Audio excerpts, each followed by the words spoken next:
gavel. The public hearing is now called to order. Will the clerk call the roll? Improvements.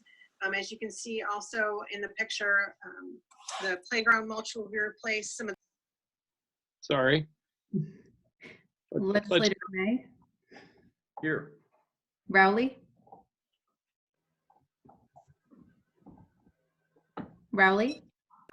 Here. Windows and hardware. As you can see, some of the windows are rather old. We also have a boiler that is at the Burtis. Yes. Tassone. Cody. Here. Abbott Keenan. Here. Kuhn. Here. Ryan. Here. Chase. Here. Holmquist. Here. McBride.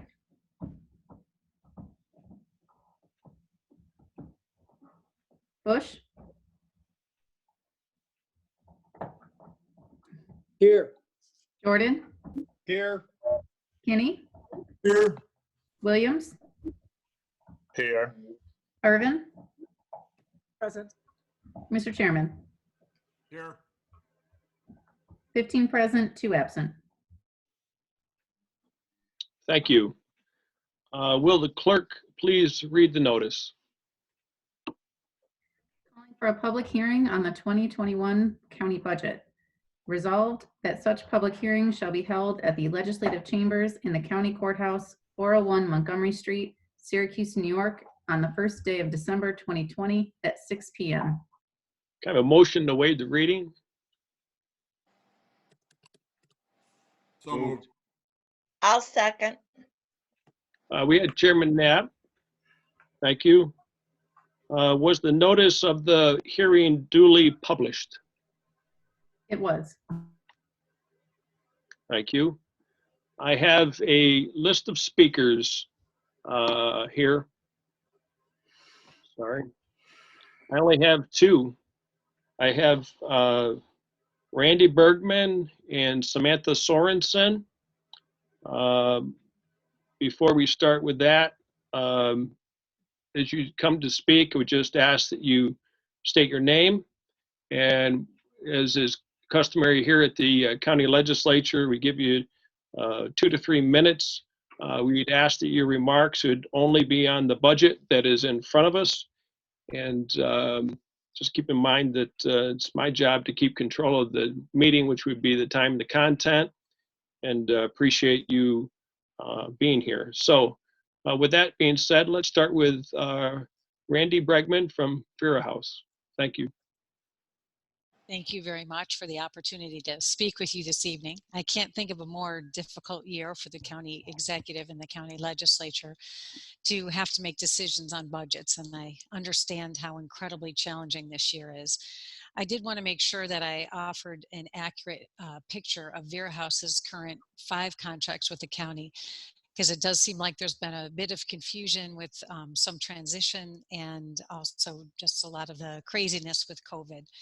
I also want to say that I understand the legislature had temporarily moved some Vera House funds into contingency, and I was very pleased to hear that the money has been moved out of contingency and will be included in the budget, and I want to thank the legislature for that.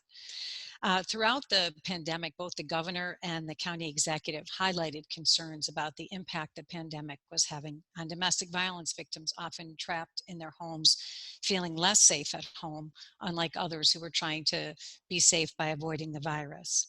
We serve those victims throughout the pandemic. Our shelter has been full to capacity throughout, and our support services outside of shelter continued uninterrupted, often remotely rather than in person. Our staff and volunteers literally worked night and day to ensure that every call was answered and every need met. In terms of the contracts that provide the support for that funding, we have 2 smaller contracts that are for our abuse program for people with abusive behaviors. Those are fee-for-service programs. And then we have 3 larger contracts that allow us to provide direct services to victims. We have a contract with Adult and Long-Term Care Services, and I think this is one that there's a lot of confusion about. It was reduced during 2020 to about $240,000 after the COVID reductions. That contract began when the county restructured its departments. It had always been a contract with Department of Social Services. It is non-residential domestic violence service, which the State Office of Children and Family Service then delegates usually to local departments of social service. But when the county was restructured, it went to adult and long-term care. It does provide for advocacy service, for education, for training, for outreach for domestic violence, for people of all ages, although it landed in adult and long-term care. A few years ago, staff at Adult and Long-Term Care Services who were working closely with our team addressing elder abuse recognized that there was a need for expanded services targeted to elder abuse victims. And they were able to secure additional mental health dollars to supplement the non-residential domestic violence funding in that contract. And that's what brought us up to the $250,000 originally last year, reduced to the $240,000. It enables us to provide an elder abuse advocate who works specifically with seniors who have experienced elder abuse. We offer support groups for those seniors. Actually, one of the first remote groups we did after the virus struck, we didn't think we could do groups remotely, but we had members of our elder abuse group who said they were so isolated and really looking for connection that it was the first group we were able to set up on Zoom. Those services are all available through the funding that's gone through Adult and Long-Term Care Services. Funding from that grant year to date has allowed us to answer almost 4,500 calls on our crisis line.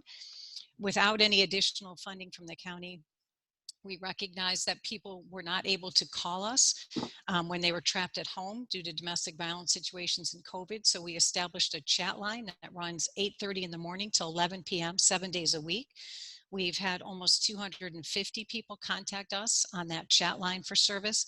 And we've had over 100 people walk into our office despite COVID in crisis situations needing immediate help that we've responded to with that assistance.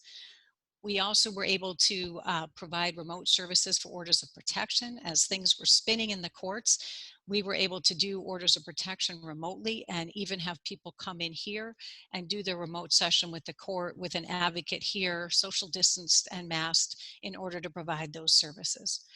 In addition, we have 2 contracts with Department of Children and Family Services. Those contracts allowed us to provide therapy services for children who come into McMahon Ryan Child Advocacy Center as sexual abuse victims.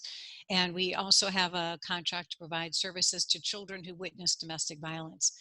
That's also non-residential domestic violence dollars that come in through the state, but that pot of money happens to go to children and family services. So it's a little bit confusing how all that money comes in. Overall, we have served 367 child victims year to date, offering individual, family, and group therapy for children and youth of all ages who've witnessed domestic violence or experienced sexual abuse. Many of our services this year have been provided remotely, and this has offered our therapists a chance to meet people's pets, explore children's personal treasures, and have eyes and ears tuned to what's going on in the home. We've sought funding outside of Onondaga County to be able to offer the equipment and Wi-Fi services to families so that they would be able to engage in remote services. Many of the youth and families we've served have told our therapists that Vera House has been a lifeline during this incredibly challenging time. In sum, given the additional risk posed to adult and child victims facing domestic violence, elder abuse, and sexual abuse during the pandemic, and the dedicated and faithful service our staff has provided throughout, we are looking to retain funding as close to 2020 levels as possible in order to maintain the levels of service we know will be critical. I've also, in the written comments I submitted, attached a 1-page summary of the contract levels. It seems like some people are talking about a 15% cut, but it looks to us like it's much more than that. So we're hoping that you can do what you can to allow us to maintain service levels. And I really appreciate the time to speak with you tonight. Thank you. Thank you. I appreciate that. Thanks for coming. So next up, we have Samantha Sorensen. Samantha? Hi, thank you so much for letting me speak tonight. Thank you for your time.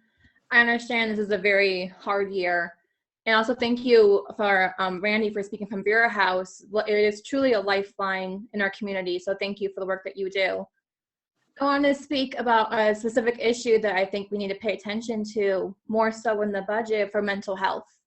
We're in a pandemic and a lot of people are going to be committing suicide and having mental health issues now more than ever due to lack of face-to-face contact, lack of family and friends, and loss of loved ones. So I think we need to pay more attention to funding and also creating more resources in this county to help those people out in this time before it's too late. I have seen firsthand experience that people are suffering more so this year and going into next year than they have ever before. And without paying attention to this now, you're going to see more lives being lost before it's easily preventable to do something to make an effort to create more resources for these people. Thank you again for your time, and we'll close. Thank you. I appreciate that very much. And of course, it's very true. So thank you for coming. Thank you for speaking. Before we turn it over to hear from legislators, are there any other speakers, Ryan or Jamie, that we see here? No, none that have spoken up. Very good. All right. Are there any legislators that would like to speak?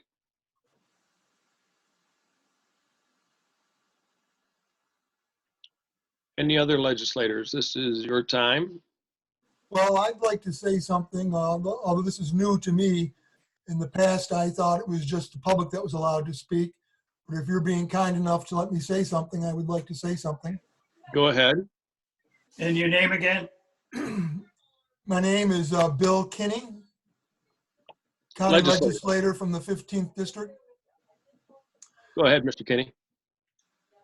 We all know this is a tough year, and I understand the hesitancy of the executive department and the legislature to not touch the fund balance. But I was always under the impression that the fund balance was for emergencies, for when times were tough, when we had unusual events. Well, I think we can all agree that this is an unusual event. And it's not like we're adding taxes, because we're not. This is money already collected from the taxpayer. And it seems to me that we could agree on some amount, you know, that would be helpful to the community in this time of need and stress. And the good thing about this is that if the state comes through and or the federal government comes through, or there's extra sales tax money, we'll be able to replenish the fund. So I'm not on the Ways and Means Committee, but I would really appreciate it if all the legislators would give some thought to that and dip into the fund balance.